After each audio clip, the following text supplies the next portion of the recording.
out.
Happy to send the message, Commander.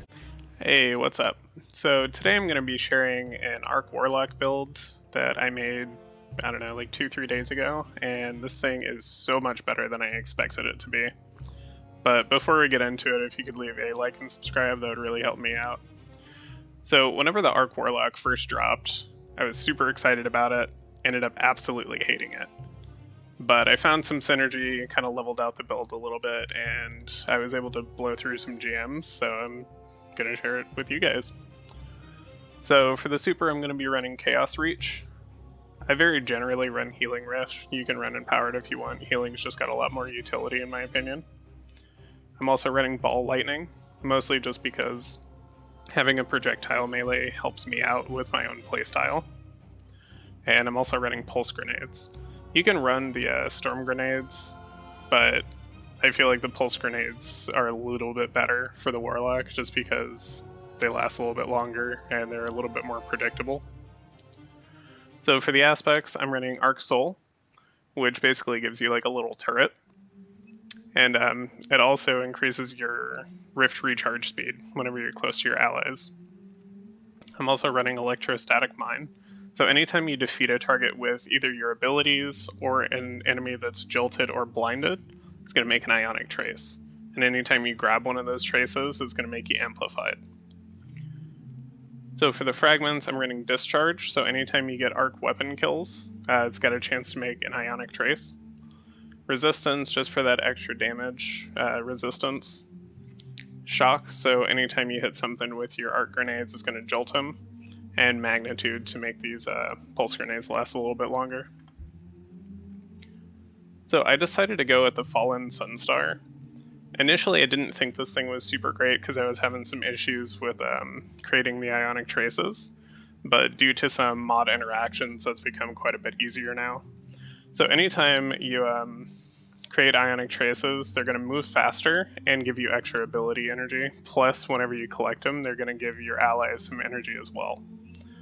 So that synergizes really, really well, especially with like Arc Titans, because it just helps their grenade regen. But whenever you get one, I want to say it's at least like a 20 or 25% increase to whatever your abilities are. So like the recharge is just unreal. But I'm also running Firepower, just to get extra grenade recharge. And then I'm running Elemental Charge, so anytime I'm making welds, it's going to be able to enable me to use that firepower. I'm also running Impact Induction, so this way I can just throw my melee at a group of enemies and it's going to help with my grenade cooldown. I also decided to slap on Fontamite just to get a little bit of extra damage for my Storm Chaser and my Tarnished Metal. It's not necessary, but, you know, every little bit helps in a GM. And then I'm also running Elemental Ordnance, that way my grenades can just spawn up some wells. And then Absolution, so anytime I pick up an Orb of Power, it's going to reduce my cooldowns. But the thing that really helps this build is this mod right here, Trace Evidence. So anytime anything has an arc debuff and you're dealing precision damage, it's going to create Ionic Traces. I'm sure this has got like a 1 or 2 second cooldown, but it seems to be pretty consistent. So I was also running Bomber just to get some extra grenade cooldown anytime I use my Rift, and another set of firepower. But for Trace Evidence, it pairs super well not only with your grenades, but with Volt Shock.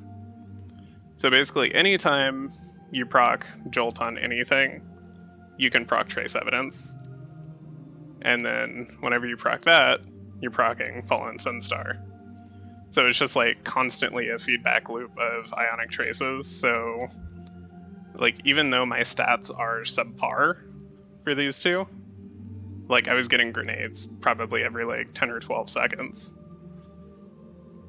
But for this GM specifically, I was running Anti-Barrier Scout Rifle just so I can play with Demo and Volt Shock, which helps a lot for regen. But I was also playing with Bastion. You can either run a shotgun, another pulse rifle. Personally, I don't like double primary all that much. Or, depending on your team comp, you could definitely run Wither Horde just to up your damage. But yeah, I hope this helps you guys out. This build was a lot more fun than I was expecting it to be, and did quite a bit more damage as well. So, yeah, have fun.